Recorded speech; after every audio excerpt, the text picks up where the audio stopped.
Hi friends, ఈరోజు నేను ఉదయాన్నే దిగువ అహోబిలం నుండి ఎగువ అహోబిలానికి బస్సులో బయలుదేరాను. ఇక్కడ మహావిష్ణువు హిరణ్యకశిపుణ్ణి సంహరించడానికి నరసింహ అవతారంలో ఉద్భవించాడు. ఈ అహోబిలం పర్వత శ్రేణిలో ఇక్కడ నరసింహస్వామి 9 రూపాలుగా వెలసాడట. అవి జ్వాల, క్రోధ, ఉగ్ర, మాలూల, యోగానంద, ఛాత్రవట, పావన, భార్గవ, కారంజ రూపాలు.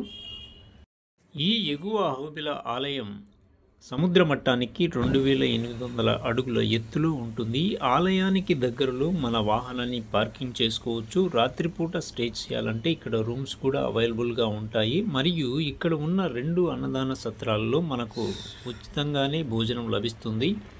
ఇక్కడ నుండి 4 కిలోమీటర్ల దూరంలో ఉన్న జ్వాల నరసింహస్వామి వద్దకు వెళ్ళాలంటే నడిచే వెళ్ళాలి. అలా నడవలేని వారికి ఇక్కడ డోలీ సదుపాయం కూడా అవైలబుల్గా ఉంటుంది. వారు 4 నుంచి 5,000 వరకు ఛార్జ్ చేస్తారు.